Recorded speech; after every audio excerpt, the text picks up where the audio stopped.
விஜய் வந்து 109 guys. DMK வந்து 67 guys. ADMK வந்து 58 கைஸ். என்டிகே வந்து 0 கைஸ். காலையிலேருந்து 0லே இருக்கு கைஸ்.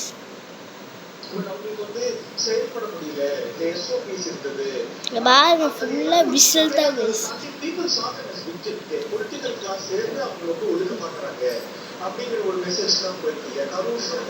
ஊதுபத்தி விளம்பரம் போடுறாங்க. அங்கேயும் விசில் இங்கேயும் விசில் எல்லாத்துலேயும் விசில் தான் கைஸ் இருக்கு. இங்கே ரெட்டல ஏடிஎம்கே டிஎம்கே டிவிகே மாவட்டத்திலேயே நம்ம வந்து இன்னைக்கு திமுக 4 தொகுதியுமே ஜெயிக்கணும்னு நினைக்கிறேன். அரூர்ல இப்போ வரைக்கும் நம்ம பார்க்கும்போது ஸோ மக்கள் அதை வந்து விஜயோட இதுல இருந்து தான் அணுகிருக்கிறாங்க. ஏன்னா அவர் வீட்டுக்கு கூப்பிட்டு ஆறுதல் சொன்னாரு, நிறைய விமர்சனங்கள் அதுல ஓடி போயிட்டாரு, இடத்தை விட்டு நிறைய விமர்சனங்கள் வைக்கப்பட்டது. போலீஸ் அனுமதிக்கிறதா எங்க போவாங்க, அந்த இடத்துல இருக்கக்கூடாதுன்னு சொல்லுது. இதை அவங்க சொன்னாங்களா? அனுதாபத்துக்கு போனாங்கன்னா ஏற்கனவே இந்த உண்மைகளை வந்து திரும்பி உருவாக்குன்னா வருவாங்க. ஆனால் அது எப்படி நடந்துச்சு, எது நடந்துச்சுங்கிறது அந்த சம்பவம் நடந்துச்சு. நான் ஒன்று கேட்கறேன்.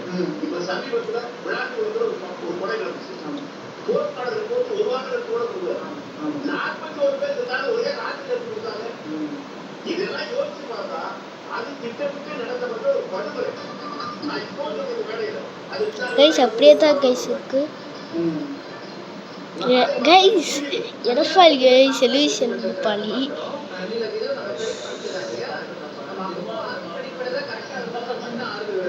சிரிக்கிறார் கைஸ்.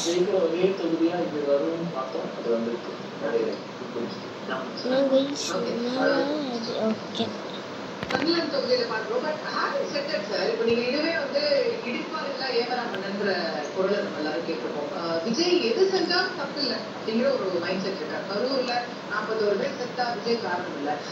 அதுக்கப்புறம் வேற ஏதாவது ஏன் பிரச்சாரத்துக்கு வரதே இல்லை, விஜய் பத்தி தப்பா பர்மிஷன் கொடுக்கல, விஜய்ல அவருடைய தனிப்பட்ட வாழ்க்கை சம்பந்தப்பட்ட விமர்சனங்கள் அதெல்லாம் எங்களுக்கு கவலை இல்லை.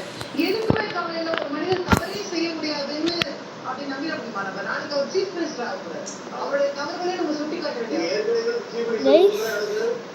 ஏடிஎம்கே ஏதோ பாயிண்ட் இருந்துச்சு சொல்லுங்க. நான் சொல்றது அந்த மனநிலை.